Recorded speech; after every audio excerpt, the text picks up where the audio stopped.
নমস্কার, আমি অনিরুদ্ধ মজুমদার। আপনারা জানেন যে আগামীকাল অর্থাৎ দোলযাত্রার দিন মাহেশ্বরী প্রোডাকশন ফেস্টিভ্যাল হতে চলেছে। অত্যন্ত শুভেচ্ছা রইল আমার তরফ থেকে, সানডে টাইমস কলকাতার তরফ থেকে মাহেশ্বরী প্রোডাকশনকে। এবং আমার কাছে খুশির খবর, মাহেশ্বরীর তরফ থেকে বলা হয়েছিল যে চৈতন্য জীবনের শেষ দিন উপন্যাসটি তারা অডিও স্টোরি হিসেবে প্রকাশ করছে। আমি খুব খুশি, আমি কৃতজ্ঞ মাহেশ্বরী প্রোডাকশনস এর কাছে। আমি কৃতজ্ঞ আমার প্রকাশক চৈতন্য জীবনের শেষ দিন, প্রকাশক উৎপল বল্লভ, অক্ষর সংলাপ প্রকাশনীর কাছে। এবং এই উপন্যাসটি নিয়ে বিশেষ কিছু আমি বলবো না।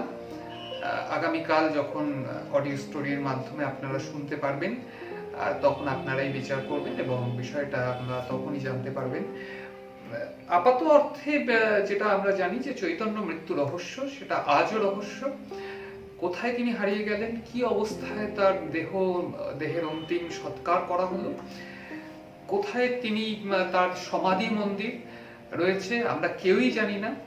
এবং সারা বিশ্বে মনে হয়, ভারতবর্ষে তো অবশ্যই, একমাত্র চৈতন্যদেব যিনি আধ্যাত্মিক গুরু ছিলেন, আধ্যাত্মিক জগতের মানুষ ছিলেন, তারই কোনো সমাধি মন্দির ভারতবর্ষে নেই। এমন কোনো ধর্ম বা এমন কোনো ধর্মীয় গুরু মনীষী যাদের সমাধি মন্দির নেই, এমন কোনো উদাহরণ আমাদের কাছে নেই। একমাত্র চৈতন্যদেব, যেটা আমাদের কাছে একটা খুব দুঃখের যে তার মৃত্যু রহস্য, কেন তাকে আচমকা সরে যেতে হলো, কেন তার অন্তিম পরিণতিটা এমন কি ঘটলো যেটা সামনে আনা বা প্রকাশ করা গেল না আজ অবধি। এবং যারা এই বিষয়টি নিয়ে দীর্ঘদিন কাজ করেছেন তাদের মধ্যে অনেককে খুন করা হয়েছে আমরা জানি, জয়দেব মুখোপাধ্যায় তার মধ্যে অন্যতম। এই সম্পূর্ণ বিষয়টি নিয়ে এই উপন্যাস এবং তার মৃত্যু রহস্যের সঙ্গে জড়িত বেশ কিছু ঘটনা, যে ঘটনা যুক্তিসঙ্গত, তথ্যসঙ্গত ভাবে আমরা তুলে ধরতে চেয়েছি আমি এই উপন্যাসের মাধ্যমে। এবং সব থেকে গুরুত্বপূর্ণ যে বিষয়টা, সেটা হলো যে এই উপন্যাসটির প্রত্যেকটি চরিত্র কিন্তু বাস্তব, প্রত্যেকটি ঘটনার যে লিঙ্ক, সেই লিঙ্কগুলো বাস্তব।